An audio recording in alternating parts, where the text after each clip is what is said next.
Welcome to this debrief of the March 26 PM mock exam. We're now on to Section C. Section C is worth 40 marks and it's split into two separate questions, each worth 20 marks. And so therefore we generally allocate around about 36 minutes to each of the two questions, 72 minutes in total. As with Section A and B, if you need to read through the question, if you haven't done it already, pause this now, have a look through. As expected, we've got the information given to us on the left-hand side. For part A, we need to prepare the profit table showing all possible profits for 9 marks. And we've got the spreadsheet given to us for that. In part B, for 4 marks, we need to determine the type of seminar room using Maximax, Maximin, and then Minimax regret decision rules. And then C1, we need to explain the rationale of each decision rule with an indication of the likely risk appetite.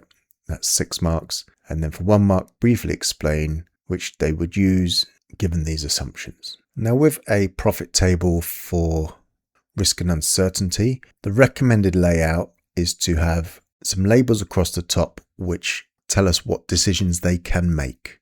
There'll be a choice that this company can make, and the choice generally goes along the top. And all of the elements they can't control, they can't choose, we put on the left-hand side. You can do it the other way around if you want to, but if you're ever given a profit table, that's the way it will be laid out. So I would always recommend following what normally happens.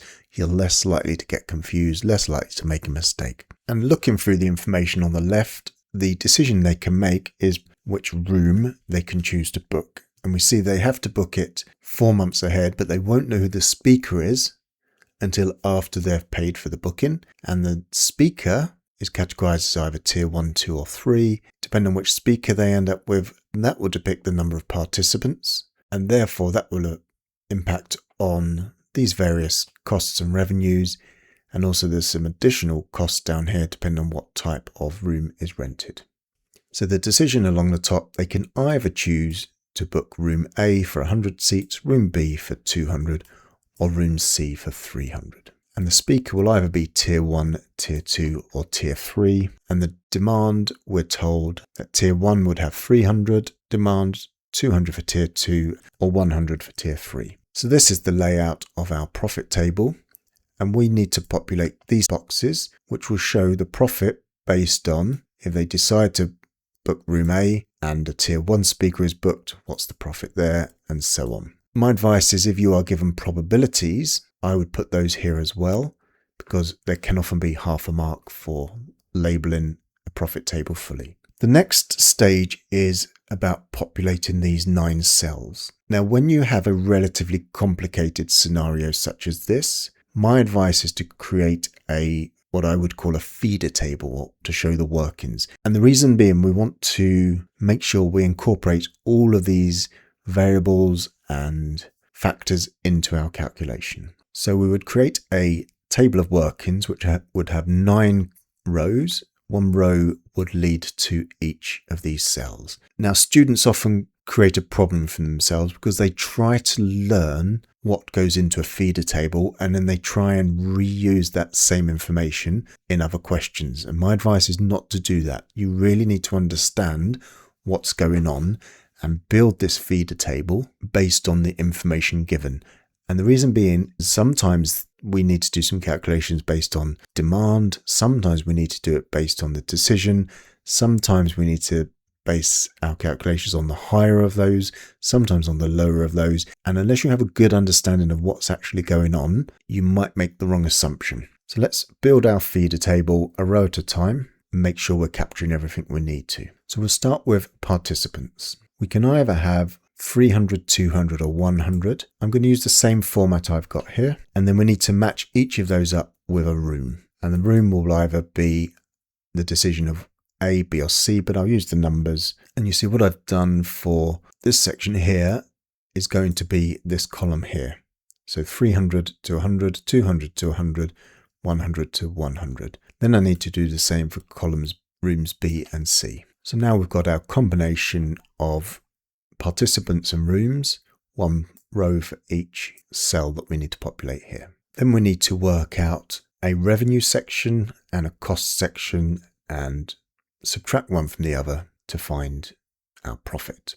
As I mentioned earlier, make sure you understand what's going on, because this will help you be more successful in building these tables. So what could happen here? If they have demand for 300, but they've only got a room that's 100, the maximum tickets they can sell are 100.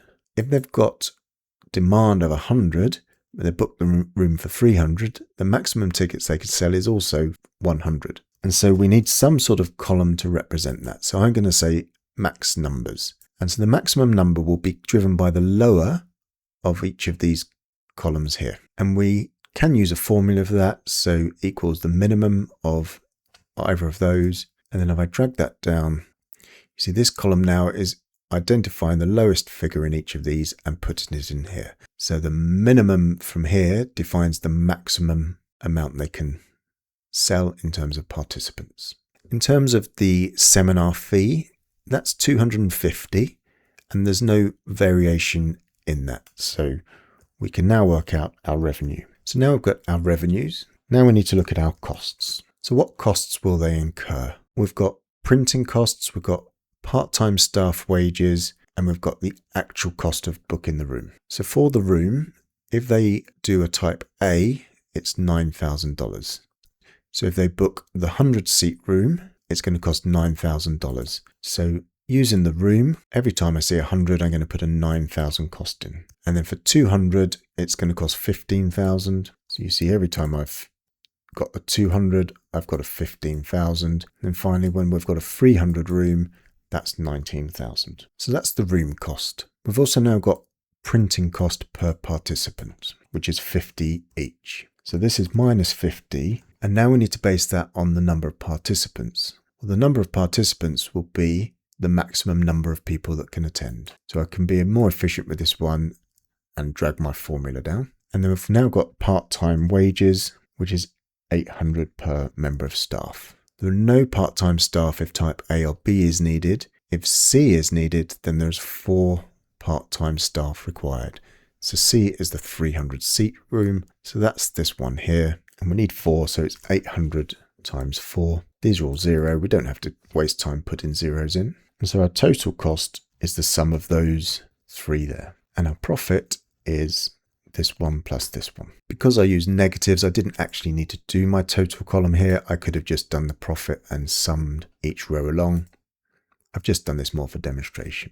So now we've got our 9 profits that we now need to put into this table. This one picks up that top one. You can only do this slightly quicker method if you've got the layout the way I've done here. So you see I'm populating the top one for each, and I can use that cell reference in and it will pick up these other figures for me. We're asked to prepare a profit table showing all possible profits, and that's exactly what we've done here. So we've now got our 9 marks answered for part A. Move on to part B, where we're asked to determine the type that should be used for each of these decision rules. What I've done is I've copied my profit table across using Control-C, and then I right-clicked and did paste special and pasted the values in. So I've pulled across those details, so I haven't got to keep flicking back and forth. So which would a max-to-max decision rule lead to? So the way we do each of these decision rules is we start on the right and move to the left. So for maxi-max, we find the max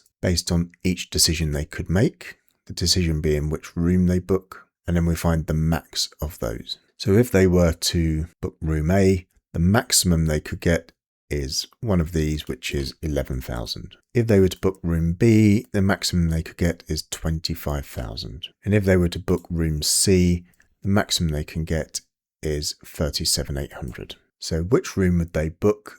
Well, this is the highest, so that's the max. And then for maxi-max, they would choose room C. Be very careful because students often miss out on marks because they say something like they would choose 37,800.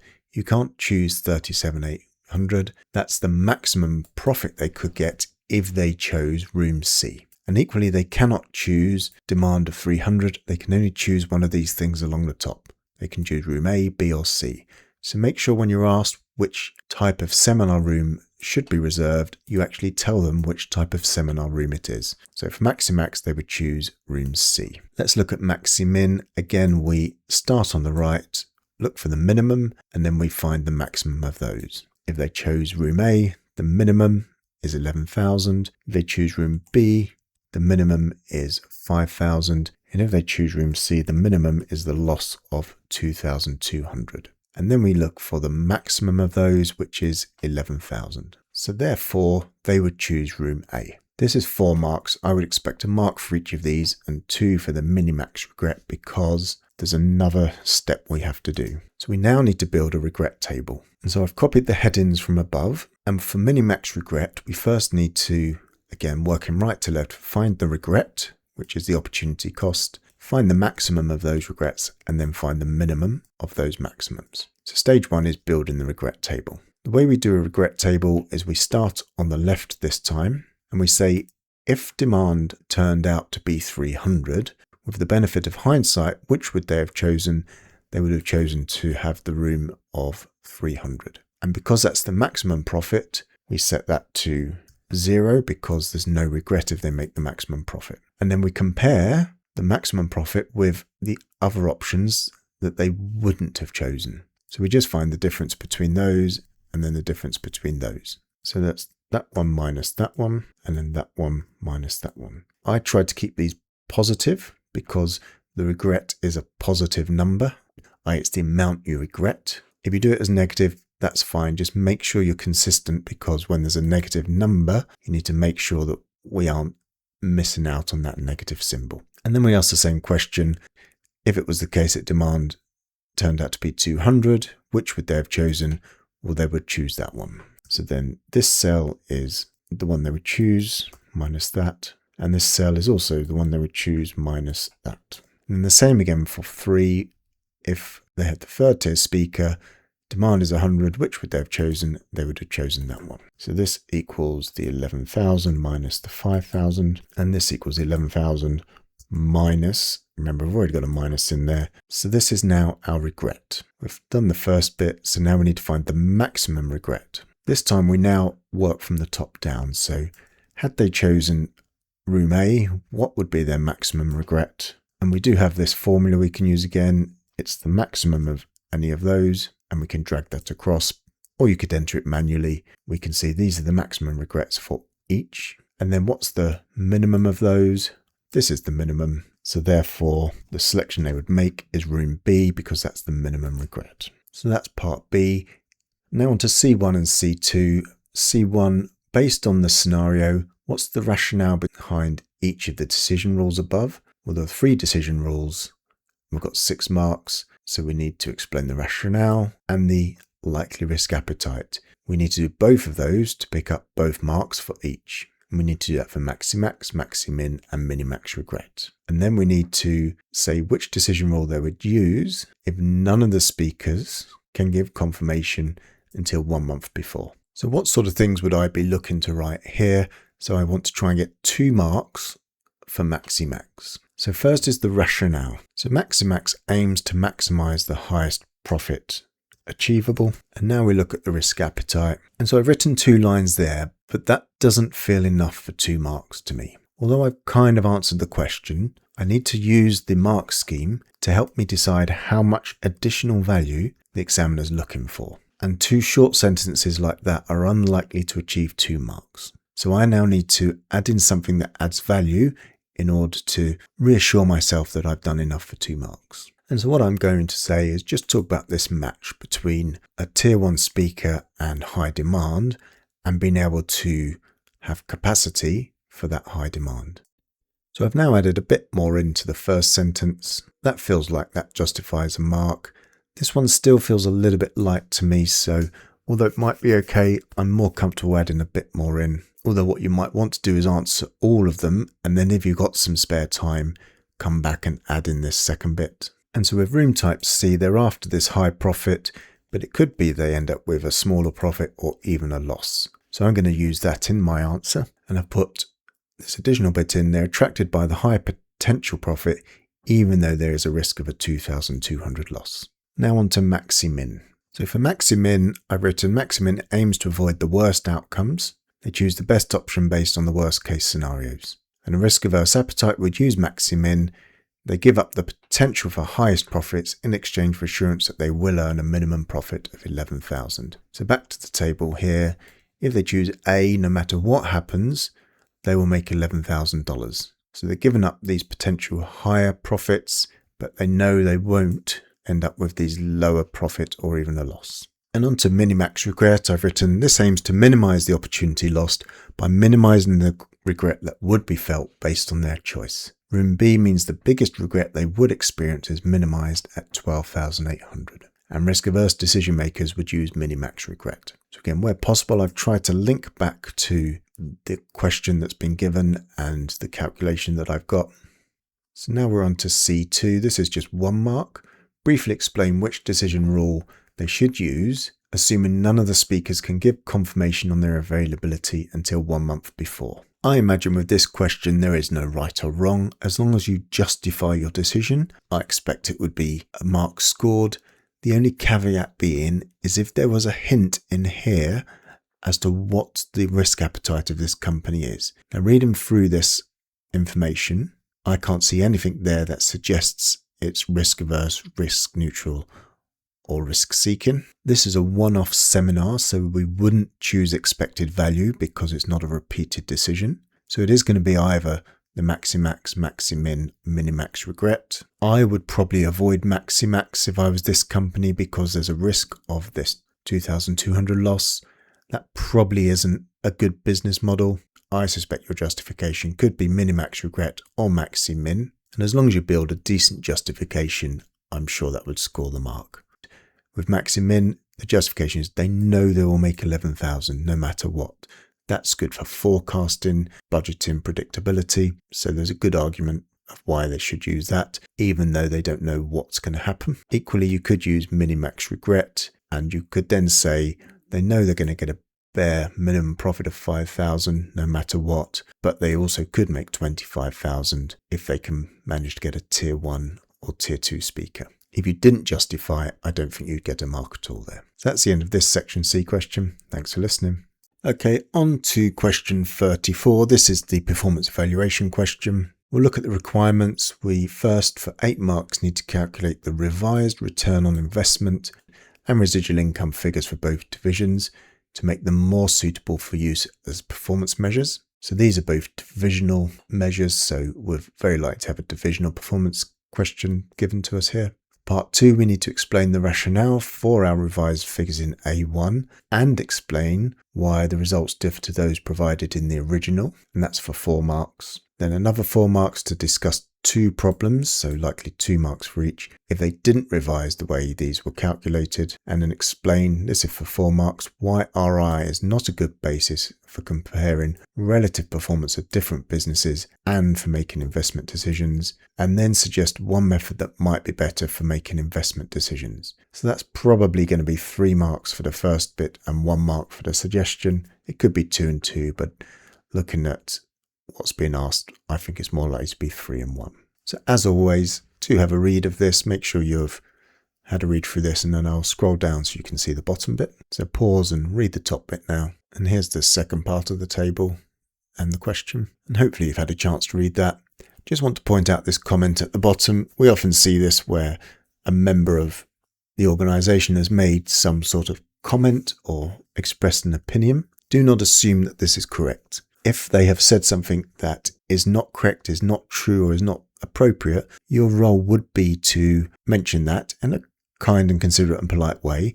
There will be marks available for identifying an incorrect opinion or comment made by a member of the staff. So we need to calculate the ROI and RI for both divisions, vacuum and texture, to make them more suitable. Well, because these are divisions and because they are investment centres, they're responsible for revenues, costs, and investments. So we need to make sure that the ROI and RI that we calculate takes into account those parts that they can control and eliminates the parts they can't control. And it's very likely, even without having done the question, my assumption is going to be that I'm going to end up with different figures here because I'm going to have to do some adjustments, and that this chief financial officer, the decision they've made or the comment they've made is very likely to be incorrect because it's based on these figures, not on the controllable figures. So let's go ahead and do our calculations. So we aren't given normally the formulae for ROI and RI, but it has given to us here operating profit over net assets for ROI and RI operating profit minus imputed interest. So what we will need to do is look through the information we've been given, work out, are we using the correct operating profit? And if not, what do we need to change? Are we using the correct asset value, net asset value? If not, what do we change? So I'm going to use the method where I start with the figure they've given us and then do an adjustment. You don't have to do it that way, but normally it's fewer stages of working. So the revenue, direct expenses, indirect expenses has this note, which has led to the operating profit. And we'll go through the calculation, but I just want to remind you that we know we're going to have to explain the rationale in part 2. So not only do we need to work out what we're doing for the calculation, we need to be able to say why. So note 1, there's depreciation on assets held by the head office. Well, they aren't controllable by the division, so we are going to add back head office depreciation, which is 1670 and 750. And then there's a head office recharge, and we were told that the head office recharge is based on the number of employees. And hopefully you've got a level of discomfort about that because we've got a highly automated division and then one that is much more human resource dependent. But why should it be that head office costs are allocated in that way? Maybe that isn't okay. And so it's certainly not controllable by the division. So the head office recharge is 1800 there and 1500 there. And that gives us our controllable profit. So now we have the controllable profit. Next, we need to find the controllable net assets. So I'm going to take my non-controllable assets from what we've been given. But note 2, we've also got these assets controlled by head office, 6,000 and 2,000. So because it includes these head office assets, they're not controlled by the division, so we deduct those. But we also need to include current assets and current liabilities. So we need to add in the current assets, deduct the current liabilities, and when we add those together, we should end up with the controllable net assets. Now we need our ROI calculation for each. Return on investment is the controllable profit divided by controllable net assets. I like to highlight my answer, and then because it's the same calculation here, I can copy and paste. And then the RI equals the profit minus, and it's the controllable net assets multiplied by the 15% cost of capital. So just check we've covered everything. Calculate the revised return on investment.